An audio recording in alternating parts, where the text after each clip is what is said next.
em razão de algumas consultas até informais de clientes a respeito dessa situação que tem ocorrido já há vários países no mundo, né? Acho que agora já é o 22º país que recebe uma carta via internet aí pelo chefe de Estado estadunidense, enviada ao chefe de Estado brasileiro. Gostaríamos de fazer algumas observações, até fizemos um short recente aí de uma entrevista em que um deputado federal intervém, faz lobby, né, como diz a jornalista, em desfavor do Brasil, né, um deputado federal brasileiro que se dirige aos Estados Unidos da América do Norte, o fato é notório, público, né, e faz um lobby em desfavor do país, né.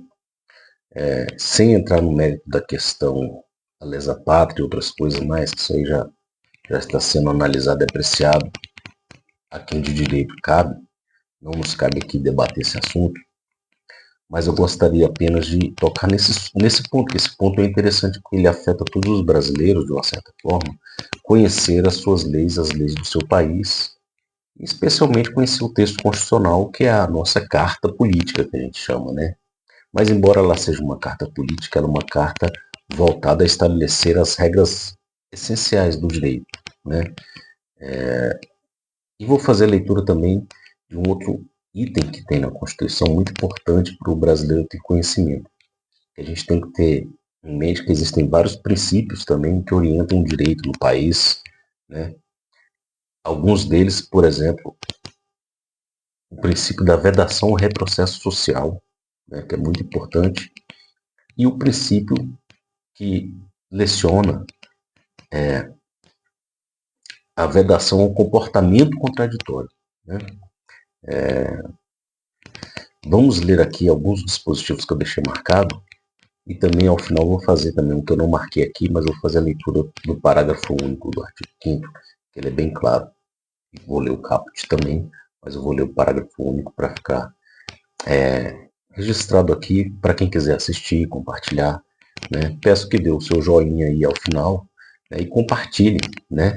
Compartilhe aí com quem tiver interesse na matéria, porque o nosso objetivo aqui é tentar fazer uma observação objetiva sobre a questão e a análise ideológica ou política fica a critério dos senhores. Então vamos ler aqui os dispositivos do nosso texto constitucional que são simples e se aplicam para esse caso bem evidentemente, tá bom? Vamos aqui à leitura do caput do artigo 1º, porque no título 1 aqui da Constituição, o primeiro de todos, está previsto os princípios fundamentais da nossa República, né? E ele fala aqui no artigo 1º, ó, em seu caput, tá? A cabeça do artigo que a gente chama. A República Federativa do Brasil, formada pela união indissolúvel, né, dos estados e municípios, né, e do Distrito Federal, constitui-se um Estado democrático de direito, né, e tem como fundamentos. Então, quando eles falam aqui no caput que é um Estado democrático de direito, não é só um Estado democrático, é um Estado de direito, que é mais amplo do que um Estado democrático.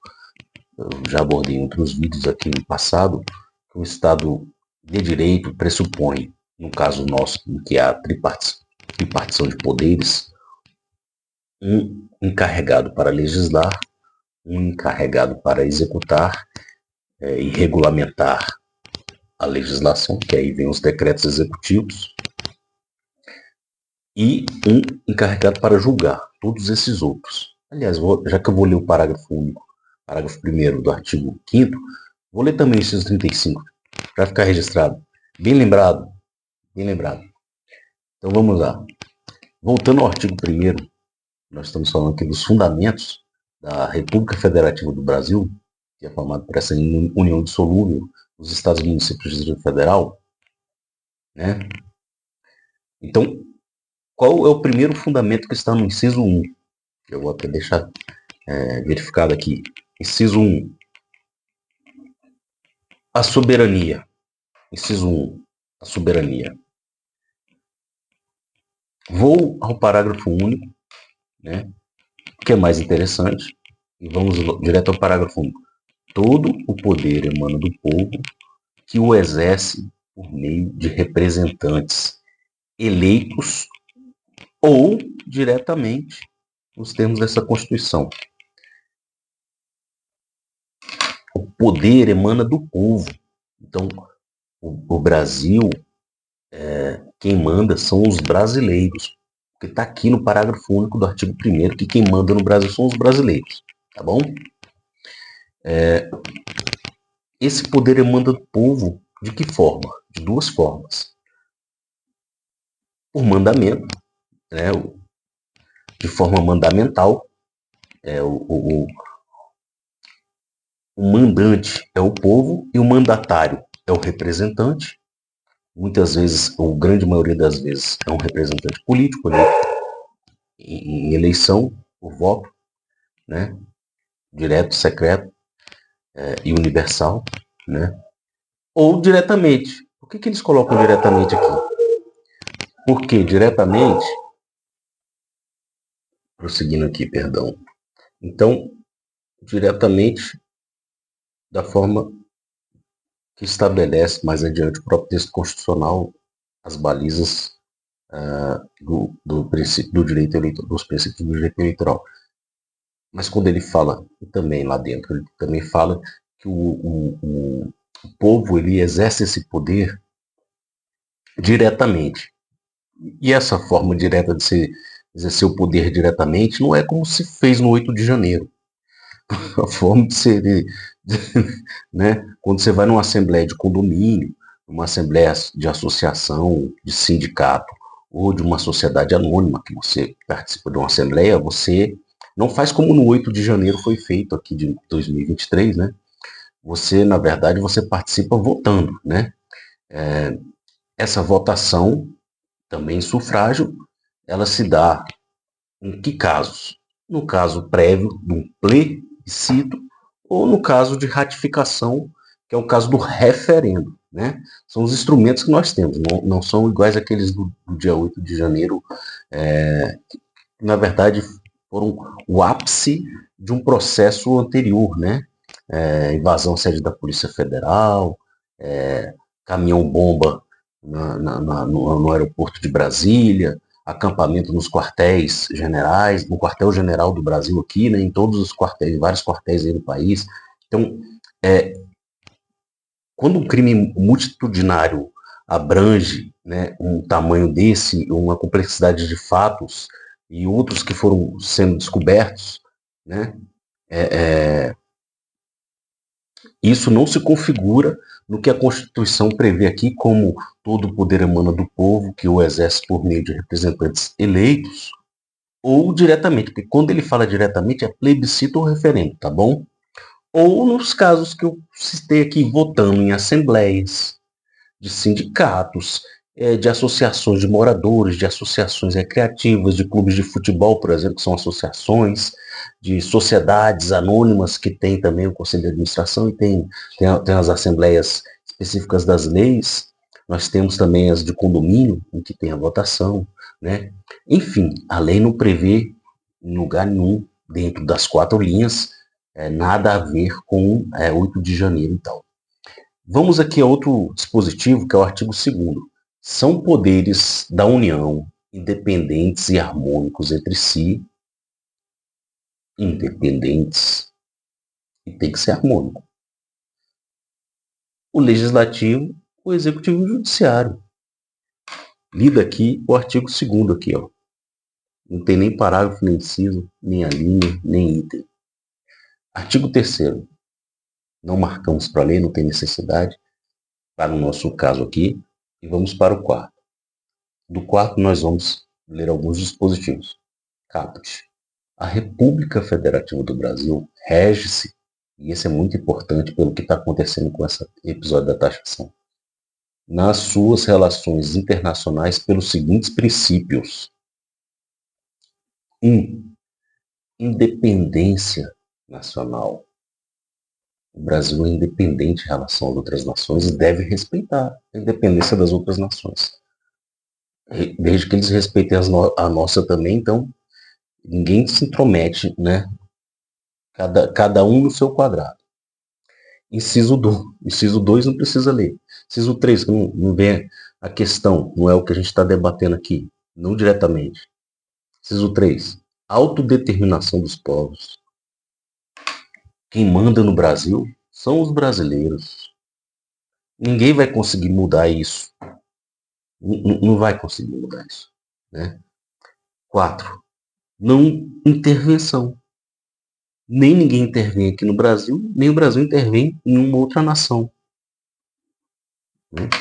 Se houver uma infringência, aí sim, ao inciso 2, que é a prevalência dos direitos humanos, aí tem os mecanismos, os instrumentos internacionais para isso, tá certo? Tribunal Penal Internacional, Conselho de Segurança das Nações Unidas, e aí o Brasil busca uma ampliação para uma participação maior, e diversos outros dispositivos, mas para o que a gente está falando aqui, nós estamos falando principalmente do inciso 1 da independência nacional, do inciso 3 da autodeterminação dos povos, do inciso 4 da não intervenção, e também o inciso 5º, igualdade entre os estados. É assim que o Brasil vê, independente de ser um país pequenininho, né, ou um país grande. Né, o maior do mundo é a Rússia, né, ao contrário do que dizem aí, o maior país do mundo é a Rússia, né, em extensão territorial, claro, né? Então, o maior país do mundo é a Rússia, tá bom? Em extensão territorial. Agora, os países que se destacam, você tem outros critérios, né? Tem critério econômico, critério geolocalização, critério político, critério militar, e tudo bem. O maior produtor disso, daquilo outro, né? Agora, em tamanho, o maior país do mundo é a Rússia, tá bom? Para ficar registrado aí, né? E, finalmente, vamos ali à leitura do artigo 5º, como eu prometi, para o vídeo não ficar muito extenso, olha lá. Todos são iguais, artigo 5º caput, todos são iguais perante a lei, sem distinção de qualquer natureza, garantindo-se aos brasileiros e aos estrangeiros residentes no país a inviolabilidade do direito à vida.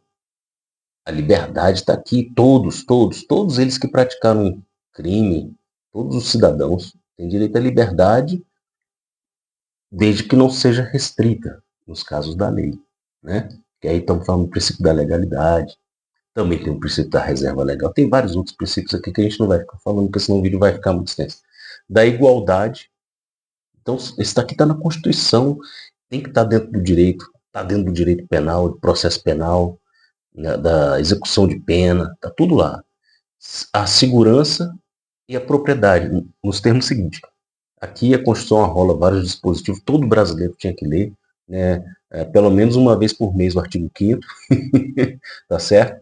Vamos ler aqui o inciso 35 que eu prometi. O que fala esse danado desse inciso 35 aí, que é tão assim vilipendiado pelos nossos congressistas, né? Então, inciso 35 aqui do texto constitucional, vamos lá. Inciso 35. O que será que diz o inciso 35?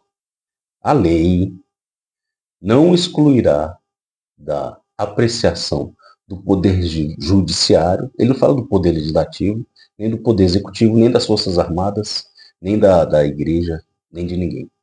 Nem dos Estados Unidos, nem da Rússia, nem da China, nem da União Europeia. Ele fala aqui. Do poder judiciário, lesão ou ameaça à direito.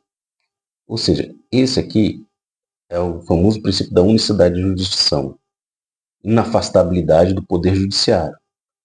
Tudo se circunscreve a este inciso aqui. O poder judiciário está acima de todos. Nesse ponto, tá bom? Para dizer o que é e o que não é direito no país. Observado o quê? Lá em cima, como nós falamos lá, ó, lá na leitura dos poderes aqui, ó, os poderes eles são harmônicos entre si. né? Então aqui, ó, os poderes, eles são harmônicos. Eles não podem quebrar essa harmonia. Se quebrar essa harmonia, aí você tem uma violação dos princípios da razoabilidade e da proporcionalidade, tá bom? Que estão implicitamente dentro do princípio da isonomia, da igualdade, né? Que está ali na cabeça do artigo 5º, né? E eu que não vou ficar relendo aqui, porque já fiz a leitura do artigo 2º, que fala da harmonia dos poderes entre si. Mas, no final das contas, a última palavra não é do executivo, não é do legislativo também. O inciso 35 aqui é bem claro: a lei não excluirá da apreciação do poder judiciário brasileiro, né, porque estamos falando do Brasil, a lesão ou ameaça ao direito. E quem dá a última palavra aqui é o judiciário. Nós não temos o contencioso administrativo no Brasil, em que há uma separação entre o judiciário e a instância administrativa. Por exemplo, na França existe o contencioso administrativo, né, quando se estuda direito comparado, por exemplo, né. Enfim, e temos vários outros princípios aqui, né? Alguns deles muito importantes do direito penal, por exemplo, contraditório, ampla defesa, né? Nós temos aqui reserva legal, legalidade, tá tudo dentro do texto constitucional. E aí, o que vem no parágrafo 1º aqui, ó, muito importante, o artigo 5º, para encerrar esse nosso vídeo. As normas definidoras dos direitos e garantias fundamentais têm aplicação imediata. Então não precisa nem de regulamentação, porque na Constituição nós temos, a Constituição ela é um arcabouço de princípios fundamentais, e eles são regulamentados pelas leis e pelos, aí no âmbito legislativo, no âmbito do executivo para aplicação pelos decretos, né? Então a competência, por exemplo, de um presidente fazer um decreto tributário ali, de natureza tributária, sobre uma questão que já está normatizada em lei pelo legislativo, é do executivo, não do legislativo. Essa semana agora tivemos até essa questão debatida aí no Congresso, do Congresso querer legislar e executar o orçamento, já existindo a questão do orçamento impositivo, né? Foi alterada aí nos anos 2019 e 2021, se não me engano, né? 19, com certeza, essa questão do orçamento positivo ganhou uma proporção assim de emendas PIX, emendas secretas, de uma forma tal que o legislativo realmente se arvorou sobre essa competência do Poder Executivo. E houve uma desproporcionalidade, porque o que a gente queria, que era fazer um legislativo que orientasse a atuação do Executivo, na verdade o Legislativo tomou para si, né, uma legitimidade que é do Poder Executivo, né? Para isso que a gente vota diretamente no presidente. Senão a gente deveria ter, na verdade, o parlamentarismo, né? Para que o presidencialismo se o legislativo já quer executar o comando, né? Então, essas normas definidoras dos direitos fundamentais, dos direitos e garantias fundamentais, elas têm uma aplicação imediata, né? E aí elas devem se compatibilizar com uma porção de princípios de ordem constitucional e do direito de forma geral, principalmente aqueles que eu citei lá no começo do nosso vídeo: vedação, retrocesso social e diversos outros: dignidade da pessoa humana, legalidade, reserva legal, proporcionalidade, né? Vedação ao comportamento contraditório, enfim, esses que eu já citei antes.